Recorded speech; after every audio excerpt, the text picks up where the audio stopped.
नमस्कार। भारतीय सिनेमा, समाज और सौंदर्य शास्त्र। भारतीय सिनेमा आखिर किसके लिए है? इसके उद्देश्य क्या है? भारतीय सिनेमा बैलगाड़ी से इंटरनेट के बदलाव की गवाह है। आज हम हजारों मील दूर की फिल्म घर की चार दीवारी के बीच देख रहे हैं, जैसे यह सब हमारी आंखों के सामने हो रहा है। यह संभव हुआ विज्ञान की बदौलत, जहां समाज का जीवन उच्चतर धरातल पर आ पहुंचा है। सिनेमा ही कला और विज्ञान, दिल और दिमाग के तालमेल से एक एक नई शताब्दी, एक नए कला को स्थापित किया है। ऐसी कला 19वीं शताब्दी के पहले स्थापित किया गया है। ऐसी कला शताब्दी के पहले विकसित ही नहीं हो सकती थी। ऐसे माहौल में फिल्म का हिसाब बताना एक कटघरे में खड़ा करता है। फिर भी कुछ प्रश्न खड़े हो जाते हैं। भारतीय सिनेमा आखिर किसके लिए है? इसके उद्देश्य क्या है? जब भारतीय समाज में यह विचार एक ढांचे की तरह जड़ जमाए हुए हैं, मसलन जाति, धर्म, आर्थिक, सामाजिक, राजनीतिक और इसके प्रभाव में बनते बिगड़ते सौंदर्य शास्त्र का भी है। क्या सिनेमा की दुनिया का स्तर इसके अधीन है, या इस अधीनता को बरकरार रखने या तोड़ने में इसका ढांचा सहायक होता है? यह पड़ताल का विषय है। इसलिए सिनेमा और समाज पर विमर्श की गरज है। सिने जगत के इस ढांचे को समझने के लिए भारतीय समाज की विसंगतियों की गहराई के तह में गोते लगाने ही होंगे। गोते लगाने की जरूरत है। सिनेमा की इस यात्रा में इतिहास बोध और चेतना है, तो वर्तमान में उसका जुड़ाव दिखना चाहिए। हम बार बार अपने इतिहास के जरिए एक दूसरे से जुड़ने के लिए सिनेमा के जरिए आपस में संवाद की एक स्थिति तैयार करना चाहते हैं, तो दूसरी तरफ हमारे इतिहास बोध और चेतना को बिखेरने की कोशिश होती है। इस तरह की कोशिश में फिल्म निर्माण में आर्थिक दबाव काम करता है।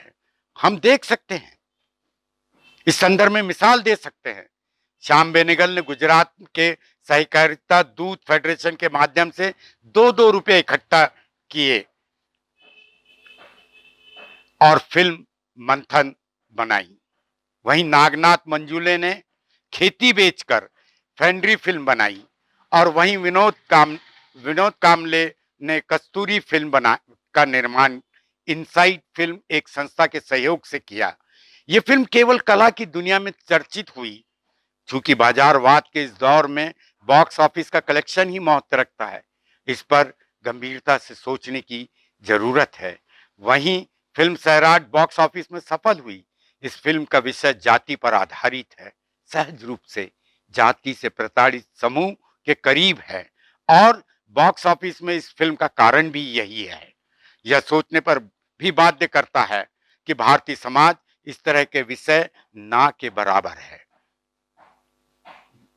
यह चिंतनीय प्रश्न है। सामाजिक, राजनीतिक और कलात्मक फिल्मों की फेहरिस्त लंबी है। हम कह सकते हैं, इस सिने यात्रा के विकास में विशिष्टवादी फिल्मकार अपनी दृष्टि से कर सकता है, और जन कलाकार अपनी दृष्टि से। कहने का अर्थ है, पहला समझने वालों को नकारता है, दूसरा समझने वालों के साथ जुटकर उन्हें विकसित करने को अपने कलाकार और फिल्म निर्माण की तरह समझता है। हमें सौंदर्य शास्त्र पर भी गौर करने की जरूरत है। सौंदर्य शास्त्र क्या है? सौंदर्य शास्त्र की पाठशाला में भिन्न भिन्न मत हो सकते हैं, लेकिन इसको नकारा नहीं जा सकता। अक्सर इसका संबंध समाज के विचारों से जुड़ा हुआ है, और यही विषय फिल्म की पटकथा में भी यहीं से आती है। यह प्रश्न कि फिल्म निर्माण में विषय को कैसे और किस तरह प्रस्तुत किया गया है, यानी पटकथा, उसका निर्वाह कैमरे की हलचल, सिनेमा का रंग संयोजन, कहने का मतलब ब्लैक एंड व्हाइट में या कलर में, आदि आदि आदि में, और इसके साथ संगीत, एडिटिंग आदि महत्वपूर्ण है। इन सभी के तालमेल से सिनेमेटिक एस्थेटिक का आकलन किया जा सकता है या परिभाषित किया जा सकता है। मसलन सत्यजीत रे की Pather Panchali black and white में उसके पृष्ठभूमि की वजह से, फिल्म गजगामनी मकबूल फिदा हुसैन की पूरी एक पेंटिंग है। उस फिल्म को देखते हुए ऐसा लगता है कि हुसैन शायद बड़े कैनवास पर कोई अपनी पेंटिंग उकेर रहे हैं, और यह प्रक्रिया पूरी फिल्म में दिखती है शुरू से अंत तक। इसी तरह फिल्म आक्रोश, सैराट, फिलहाल ही प्रदर्शित हुई विनोद कामली की फिल्म कस्तूरी भी है, और इसी तरह अन्य फिल्में भी है। फिल्म को बनते हुए देखना और एडिटिंग को देखने में का फर्क है, देखने का फर्क है। फर्क इसलिए कह रहा हूं कि अगर हम शूटिंग देख रहे हैं तो एक एक शॉट को देखते हैं, और अंत में जब वो फिल्म रिलीज होती है तो उसके पूरे संयोजन को देखते हैं तो अलग ही दिखता है।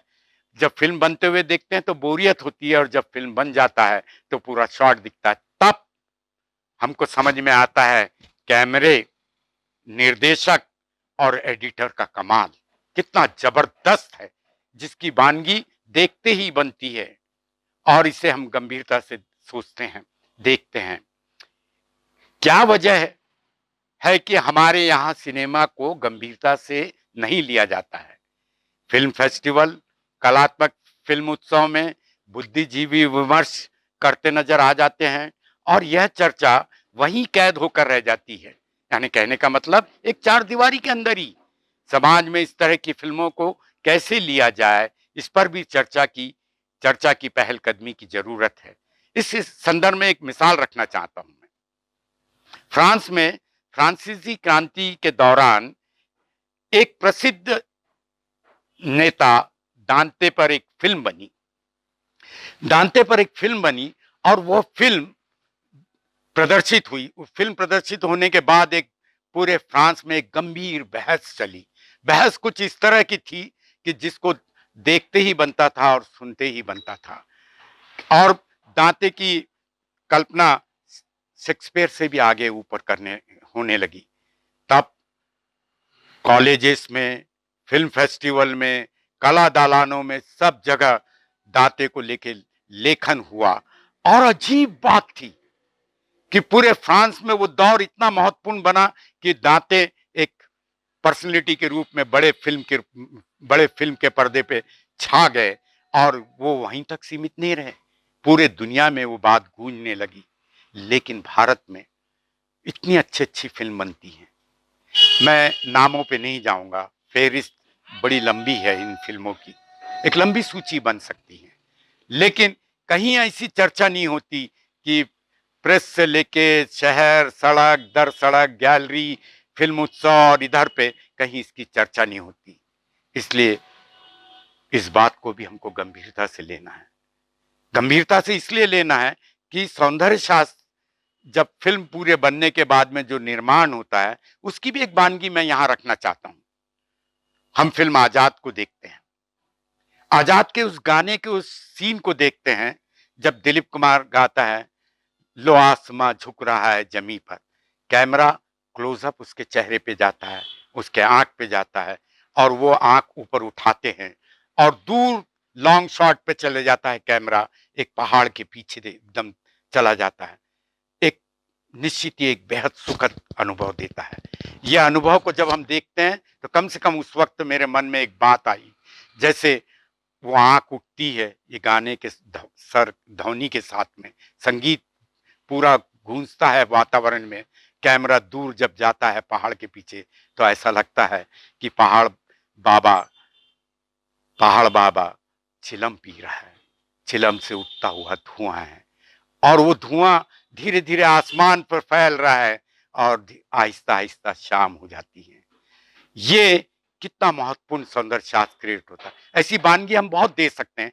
इसलिए मैं चाहता हूं फिल्म को महत्व दीजिए, फिल्म को केवल पर्दे तक सीमित नहीं रहने देना चाहिए, जन के बीच में ले जाना चाहिए, जनता का विषय बनना चाहिए, आंदोलन बनना चाहिए। शुक्रिया।